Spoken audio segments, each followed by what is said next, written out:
Hi, my name is Brian Malion. I'm a singer-songwriter and I also make beats as BMaul, and I'm here to walk you through my push performance.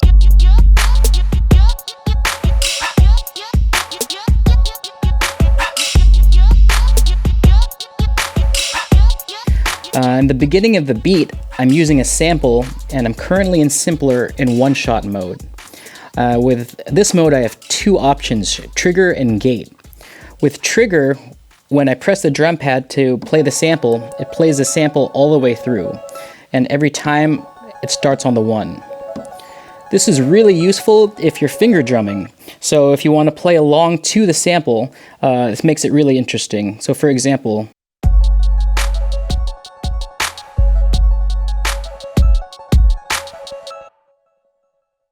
and what I did here is for the beat I was working on for the push performance, again there's trigger that goes through the whole sample.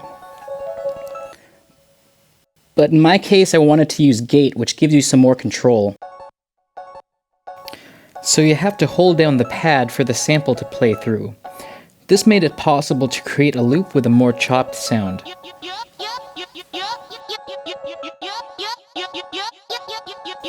So when building the beat, there was a vocal sample that I really liked. And I wanted to use the touch strip in order to pitch it up and down. So what I did was press convert, highlighted the pad, and pressed MIDI track, and it creates a new track for me. So now I can use the touch strip.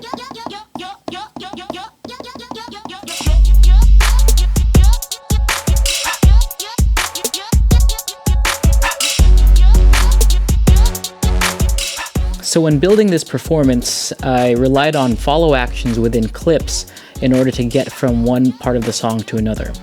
To demonstrate this, let me show you a quick drum beat and lead line that I created here.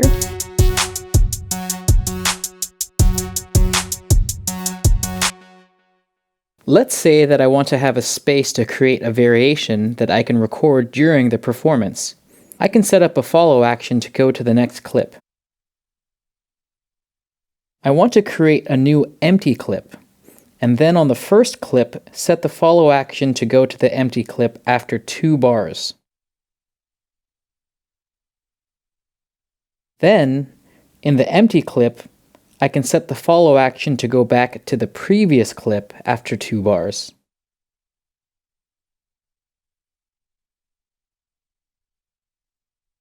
This gives you some room for improvisation.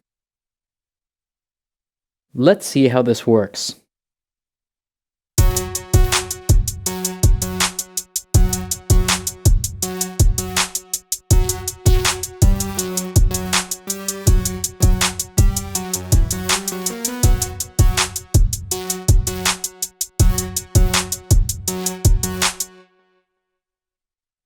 The way I used follow actions in my performance is, for example, in this scene there's just a hi-hat running, which I recorded to help transition to the next part of the beat. But I'm also playing along with a kick, a boom, and a clap. However, all the other clips in the scene have follow actions. The follow actions automatically start the next scene. The next scene contains an empty clip on the synth track, so I can jump right in and record the lead line.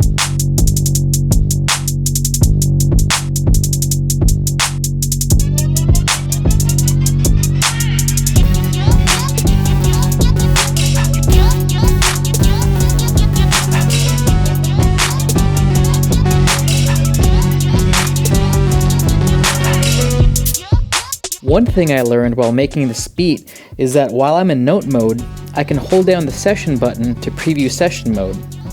This gives me a shortcut to triggering the next scene. When I release the session button, it automatically returns to note mode.